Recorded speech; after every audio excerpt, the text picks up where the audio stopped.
Halo semuanya, Assalamualaikum warahmatullahi wabarakatuh. Apa kabar teman-teman kelas 8? Semoga sehat selalu. Pernah kalian merasa sedih atau senang, lalu ingin menuliskan dengan kata-kata yang indah? Nah, hari ini kita akan mempelajari hal tersebut dalam materi teks puisi. Dalam video singkat ini, ada 3 hal yang akan kita pelajari. Pertama, yakni kita akan memahami apa itu puisi. Yang kedua, kita akan mengenal unsur-unsur pembangunnya. Dan yang ketiga, tak lupa juga kita akan melihat contoh puisi yang menarik ya dari penulis-penulis yang sudah terkenal namanya. Langsung saja, apa sih puisi itu? Nah, secara sederhana tuh puisi ialah karya sastra yang mengungkapkan pikiran dan perasaan penulisnya dan mengutamakan keindahan kata-kata. Nah, jadi bisa disimpulkan apa? Puisi itu beda seperti cerita biasa, curhat ataupun cerpen. Kalau puisi bahasanya itu lebih padat, singkat, dan punya irama seperti itu. Nah, sebuah puisi itu ibarat manusia, punya tubuh dan punya jiwa.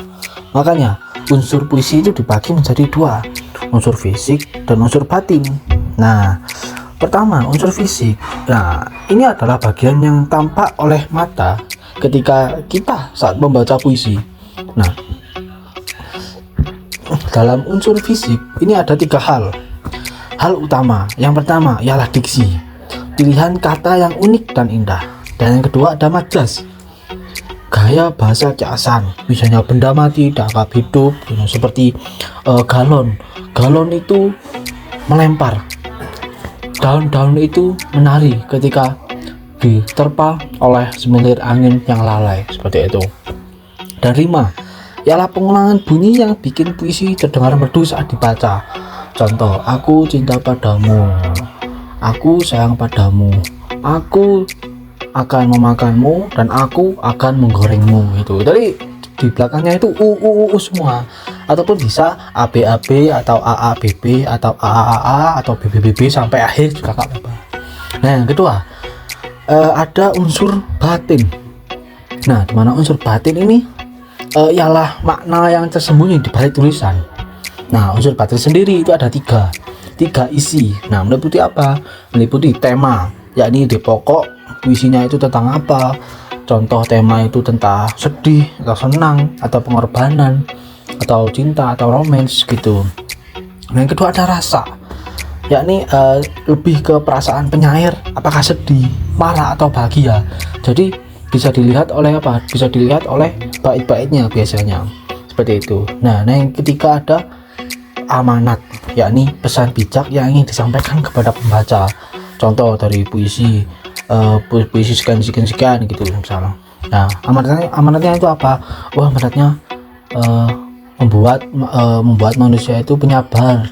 Terus manusia itu harus tetap gigih dalam berjuang gitu.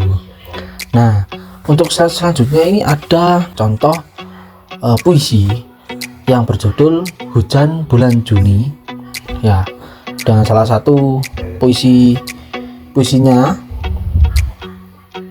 Nah, supaya lebih jelas, mari kita lihat contoh penggalan puisi terkenal karya Sapadi Djoko Damono berikut ini.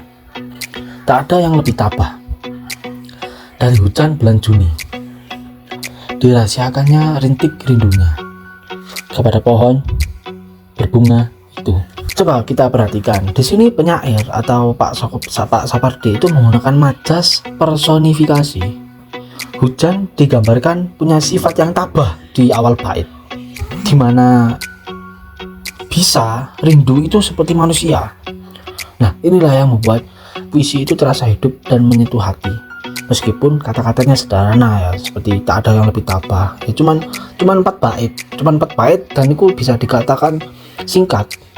Nah, itu untuk slide selanjutnya, yakni penuntut dan refleksi. Nah, jadi bisa kita simpulkan bahwa puisi itu adalah cara kreatif untuk menuangkan perasaan lewat kata-kata yang berirama dan penuh makna, bukan sekadar tulisan tapi seni berekspresi. Nah, sekarang giliran kalian. Coba perhatikan lingkungan sekitar rumahmu dan tulislah 1 bait saja. Puisi sederhana tentang apa yang kalian lihat. Ingat, jangan takut salah. Sekian materi kita hari ini tentang teks puisi. Semoga bermanfaat dan menambah semangat belajar kalian. Terima kasih sudah menyimak. Wallahul muwaffiq illa aqwamit thoriq. Wassalamualaikum warahmatullahi wabarakatuh.